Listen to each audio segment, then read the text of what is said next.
All right. So we're back. 2 weeks has elapsed. Yes. Yeah, I think the every other week is working out great. 4th of July is around the corner. Yeah. Tuesday. Huh? Tuesday. Yeah. Yeah. Yeah, I was thinking that, one of the reasons people work in motorcycle shops is so if they have a motorcycle, they can use the lift and they get good prices on parts and used stuff and all. And so it's hard to understand why somebody who has a motorcycle, who works in the shop, maybe somebody like you who hasn't even touched their bike in over a year, just doesn't, You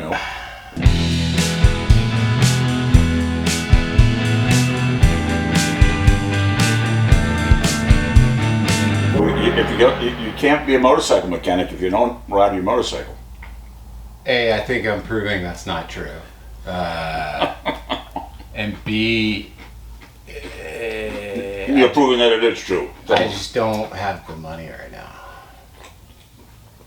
All the stuff we have here in the shop, we got a lot of used stuff you can put in your bike. That was what I was doing for like 2 years, and that's why my bike barely runs. That's not true. No, there's a bunch of stuff I want to do, and as soon as I have the money, I'm gonna go through it completely, and I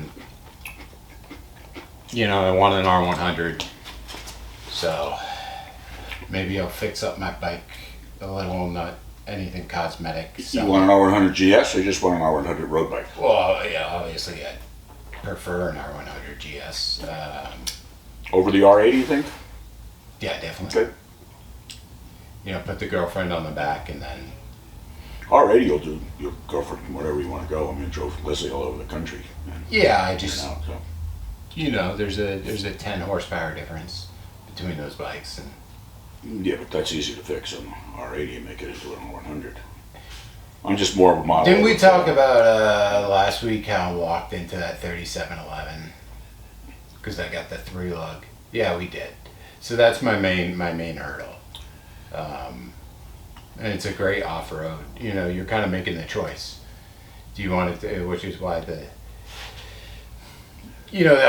3711's right in the middle, which is exactly what the R80 GS is right in the middle. Well, you can buy the R100 for a lot less money than you can buy the R80 GS anyway.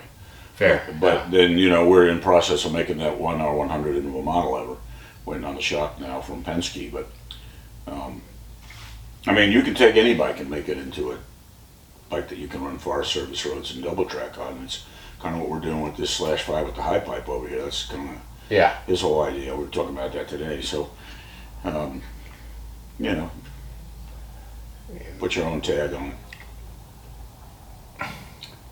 I also want to say that it's official that we can't keep up with the amount of work we have. It's as the last couple of weeks, we've just been overwhelmed. It's just gotten to where, everything that comes in just turns into this giant job, which is great, but it doesn't help you from a scheduling standpoint at all. Yeah. So. My lift over there has turned into my room over there. I got 3 bikes in there, completely spread out. But it's like I inherited a little bit of your bad luck that you've been having. We got a bike all back together that was making a noise, and then I went out and test rode it, and motor noise was gone. But then what I thought was the drive shaft was real noisy. Took it apart. It was the transmission. You could see the back cover was broken, and then we couldn't get the output flange off. We had to cut the whole thing off, and then we took it apart and found lay shaft had broken dogs on it, and so and yet the guy I talked to him today said it shifted well, and you drove it too when it shifted fine. And yet it's missing half the parts that are laying on the bottom of the transmission. So I would not have guessed that it was that bad. It was just it honestly just sounded like a drive shaft noise.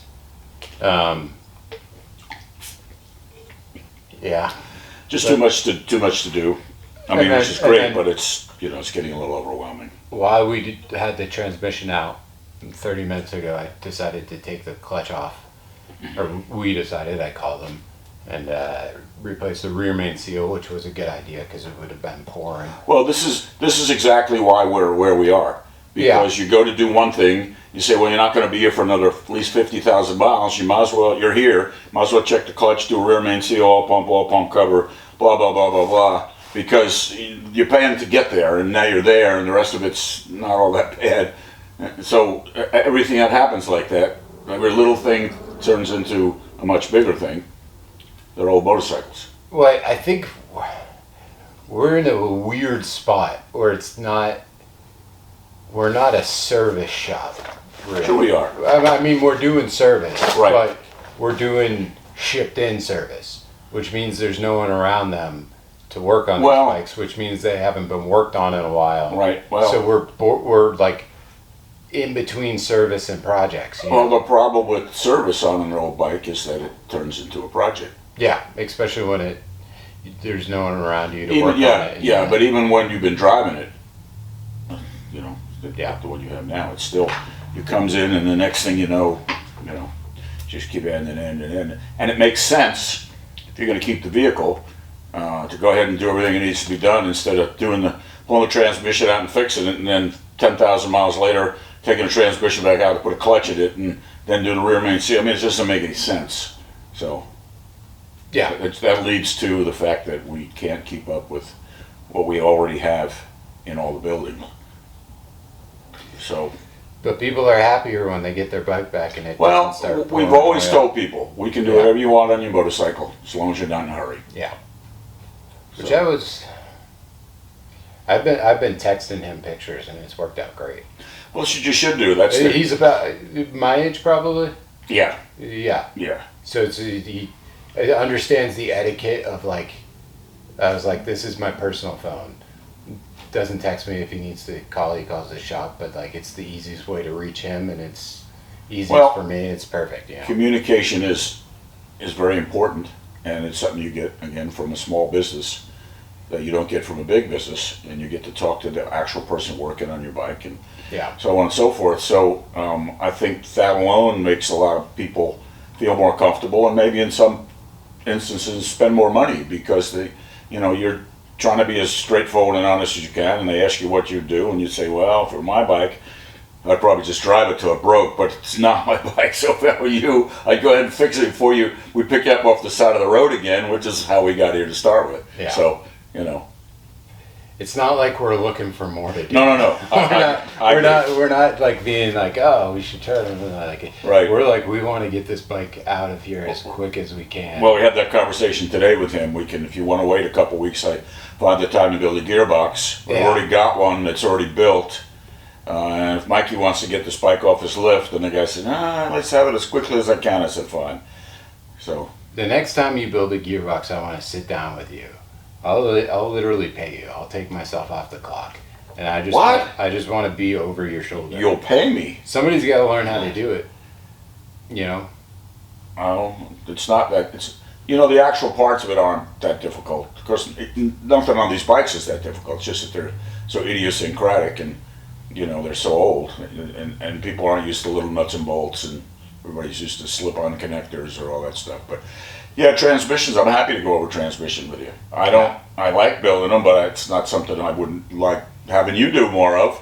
If I would love that. If I became the new transmission. Well, sit-down work is always good anyway. You're between the press and here, but especially if you're running your own shop, transmission work. It's great because it's that's why I try to do a couple of them at the same time and get all set up, get all my shit out, and get in the mode and get going and knock the whole thing out. It's a good solid labor. There's lots of stuff. Working on this guy's bike here with the high pipe has been interesting and fun because everything that I'm doing on it makes sense for the bike, and the guy had the bike somewhere else for 8 months, and he got it back and ran for 10 minutes. He took it back and they fixed it and ran for another 10 minutes, and then he got tired of dealing with them. And then when I got to the bike and I went and looked at the wiring, I went, oh my God, what is this? Well, the guy that I bought it from was an airplane mechanic or something. And I said, oh God, I hope I don't ride on any of his airplanes. After looking at the wiring inside here and this taped up mess inside here, and all the wires all wires connected to one power wire when it was perfectly well laid out before. The original harness is still here, so that was kind of interesting. And now he wants a speedometer in it, which means going back into that rat's nest to take the old speedometer out, put the new one in. Not looking forward to it. I might have you do it. So Garrett's gotten real good at /5 speedometer. Yeah, that's our Garrett is our /5 speedometer. He doesn't know it yet, but we'll let him know. He gets back from vacation on Monday. It's good to have a thing. Yeah. Until you get bored of it. But yeah. Well, each one of them, especially in the beginning, is so much different that it's fun.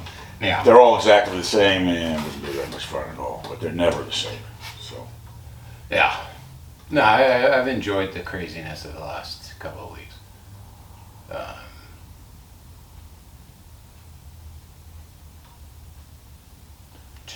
This is the dead air part. Trying to get everybody's bike ready for summer. Everybody wants to ride right now.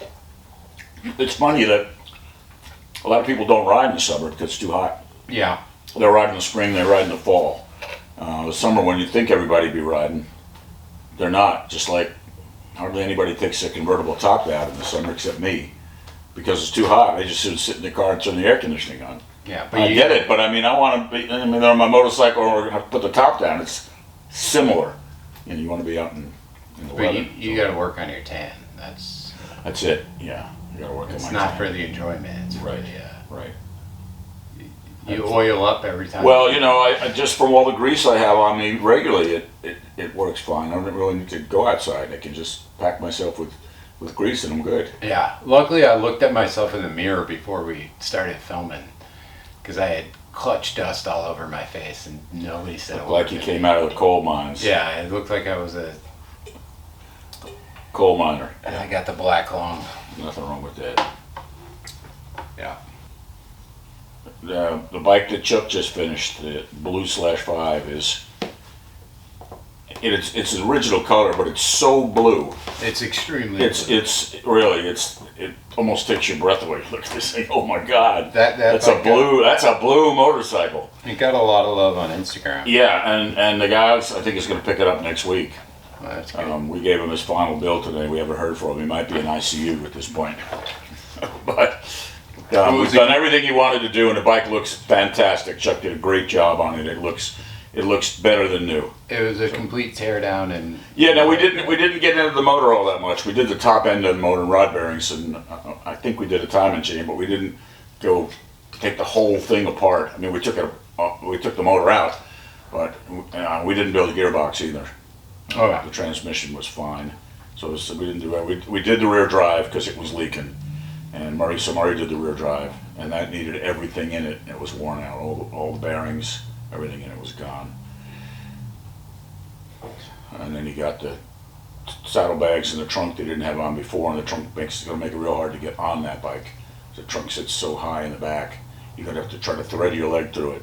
It's going to be tough. I've definitely forgotten I had a pack on the back of my bike and dropped it at a gas station before, yeah.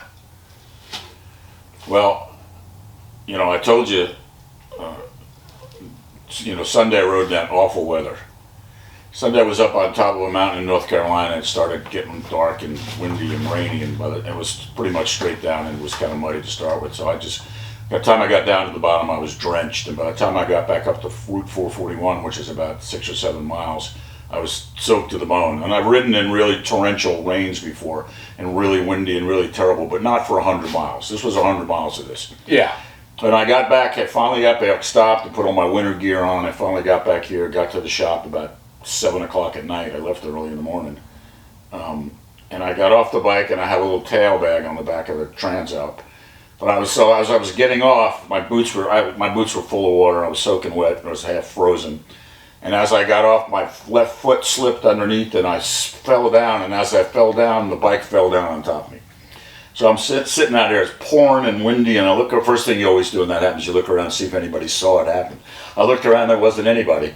So I kind of squiggled out from underneath. The bike was kind of laying on the pannier in the back, and I took one look at it. I just went in the house and got one of the jacks. Stuck the jack under the crash bars, got it halfway up, pushed it on, brought it in. I went to pick it up, and I don't feel like doing this. I got it, but just as I went to get off, it was the perfect ending for the day. Last 3 hours was really awful. It was really soaking wet and cold, and I remember weather. I was watching the Doppler on that storm. And it was weird because it came from south. Normally it doesn't. So you probably were just riding along with it. Well, right, and Brandon, whose bike we sold this week, he was in his car coming. He was an hour and a half further north than me, Hot Springs, North Carolina, and he drove for 5 hours in, and he said to follow him all the way to Atlanta. Yeah. Follow me all the way to Athens. Because normally it comes from Atlanta and goes. It was just very fitting that the bike should fall on top of me when I got here. No.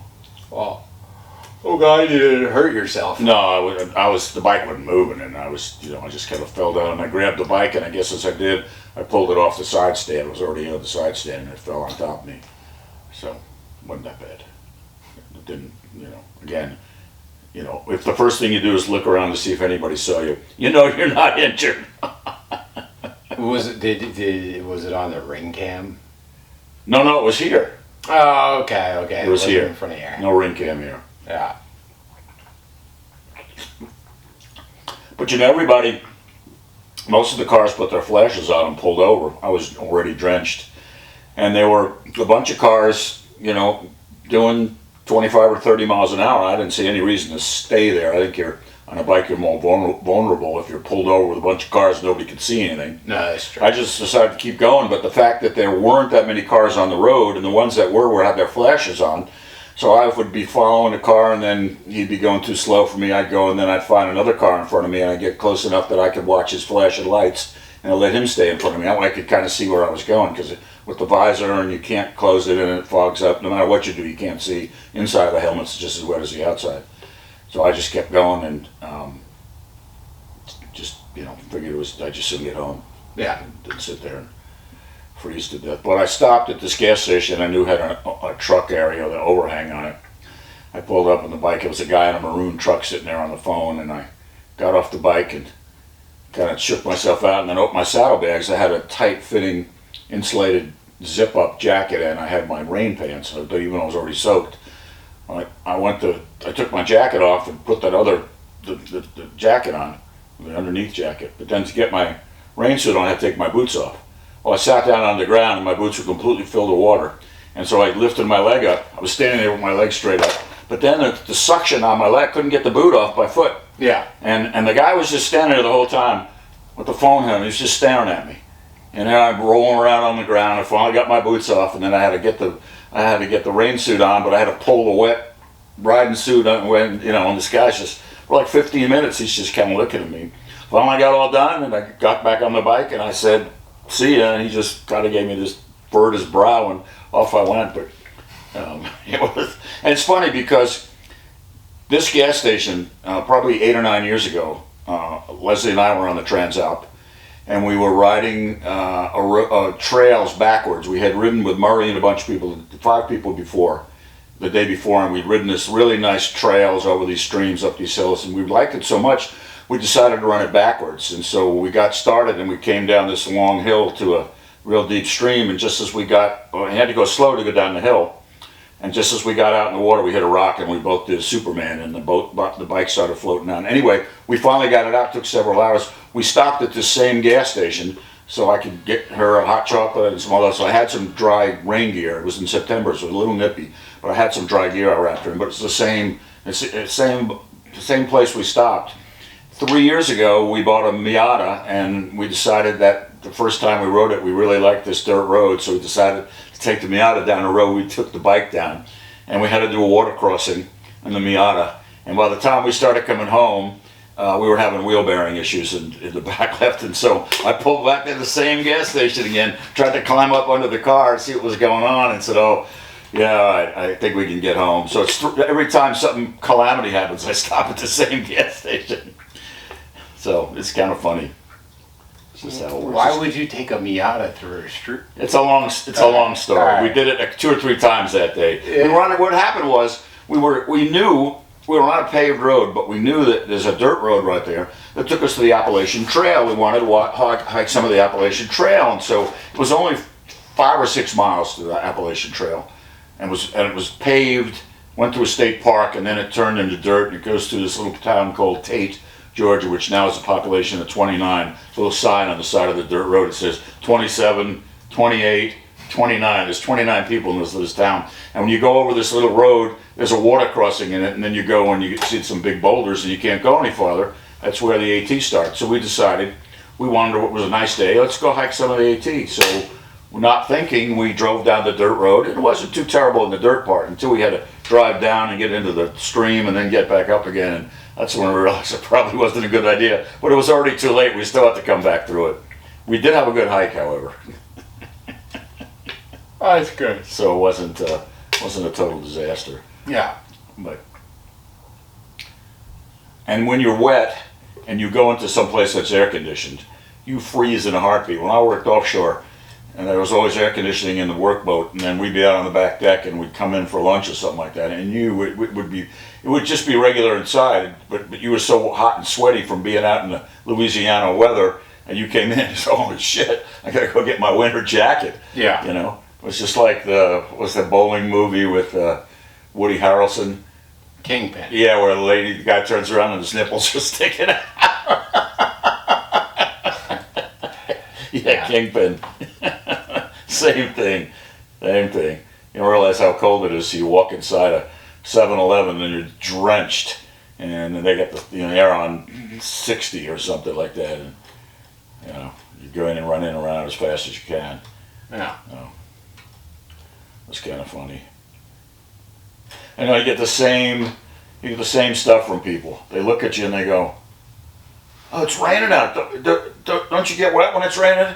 I go, "No, man. I drive real fast and I zigzag, so so I don't get wet. Works out perfectly." Mm. And you're sitting there and you're stopped, and it's just water pouring off. There's like 6 or 8 ounces on either side of your sleeves because your hands are down. It's just dripping like that. It's who was it that had Steve Allen used to have a show, and he had Man on the Street, and they would go ask people crazy questions. Mad Magazine has one called too, Stupid Answers to Silly Questions. There's one where a guy pulls up and there's a car wrapped around a tree, and the guy's kind of hanging out, and the guy runs up to him and he goes, "Have an accident?" And the guy goes, "No thanks, just had one." It's just a series of those kind of ridiculous things that are so obvious, but yet you have to ask them, so you have to say them. And it's kind of fun. Mad Magazine is good. I still get it. My sister gets me that every year for Christmas. Yeah. Subscription. Alfred E. Newman. No. All right. Think that's it? I think that's enough for an episode. I think we should be good. Unless there's anything else you want to add. No, we can tell everybody to have a happy 4th of July weekend. Yeah, we'll probably hear this right before that. Yeah.